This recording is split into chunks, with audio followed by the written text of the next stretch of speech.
Hello everyone, तो कैसे हैं आप सब। आज की वीडियो में बात करने वाला हूं क्लास 12 पॉलिटिकल साइंस के चैप्टर 5 की, जिसका नाम है समकालीन दक्षिण एशिया।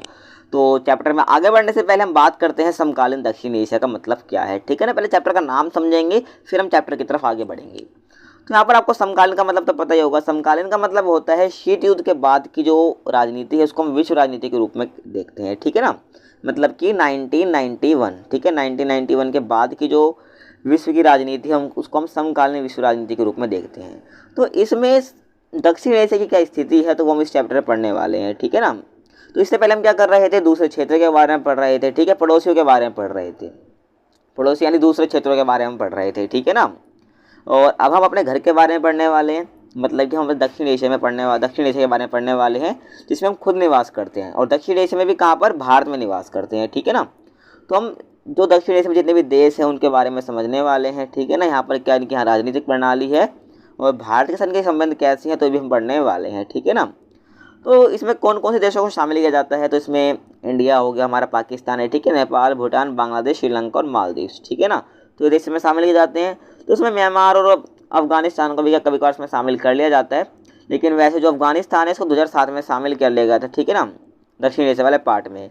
तो दक्षिण एशिया है, इसका एक संगठन है, ठीक है, क्षेत्रीय संगठन, वो क्या है, वो है सार्क। ठीक है ना, दक्षिण इसको हिंदी में कहते हैं। इसके बारे में आपको चैप्टर 4 में बताया था, ठीक है, सत्ता के नए केंद्र वाले में।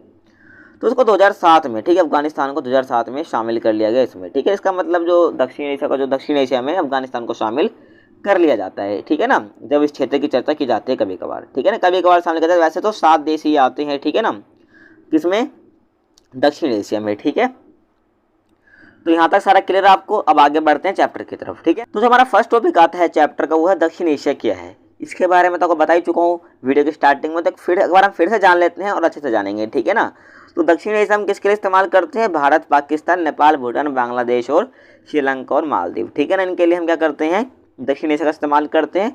लेकिन इस क्षेत्र की चर्चा में हम जब तक अफगानिस्तान, म्यांमार को भी शामिल कर लेते हैं। ठीक है ना, जब हम दक्षिण एशिया की बात करते हैं हम अफगानिस्तान और म्यांमार को भी कभी कभार शामिल कर लेते हैं जब इस क्षेत्र की चर्चा की जाती है। ठीक है ना, और अफगानिस्तान को मैंने आपको बताया कि भाई 2007 में क्या इसको शामिल कर लिया गया सार्क में। ठीक है ना, तो इसको क्या माना जाता है, दक्षिण एशिया का भाग। ठीक है ना, सार्क में शामिल होने के बाद 2007 में।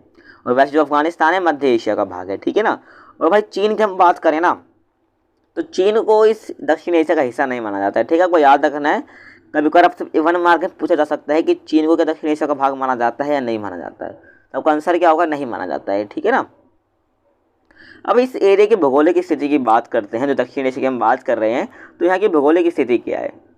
तो इसके उत्तर में हिमालय पर्वत है, ठीक है, आपको खुद ही पता है, और दक्षिण में हिंद महासागर है, और पश्चिम में अरब सागर है, और पूर्व में बंगाल की खाड़ी है। ठीक है ना, तो इसके बारे में आप खुद ही अच्छे से जानते हो इसके बारे में। ठीक है ना, तो हमारी आज की वीडियो यहाँ पर समाप्त होती है। आपको वीडियो कैसी लगी कमेंट सेक्शन में जरूर बता देना। आपको अच्छी लगी, वीडियो लगी, जैसी भी लगी तो कमेंट सेक्शन में इसका आंसर जरूर दे देना। ठीक है, अपना जो फीडबैक है वो जरूर दे। तो आज की जो वीडियो है इसमें हमने दक्षिण एशिया के बारे में जान लिया अच्छे से। ठीक है ना, दक्षिण एशिया में कौन कौन से देश आते हैं, ठीक है, इसकी भौगोलिक स्थिति जान ली। अब जो आने वाले लेक्चर है इस चैप्टर के, तो उसमें हम दक्षिण एशिया के देशों के बारे में जानने वाले हैं। ठीक है, वहाँ की राजनीतिक प्रणाली कैसी है, ठीक है, और हम भारत से संबंध कैसे हैं इन देशों के, तो वो भी हम जानने वाले हैं आने वाले लेक्चरों में। ठीक है, तो मिलते हैं आपसे अगले वीडियो में, तब तक के लिए जय हिंद, जय भारत।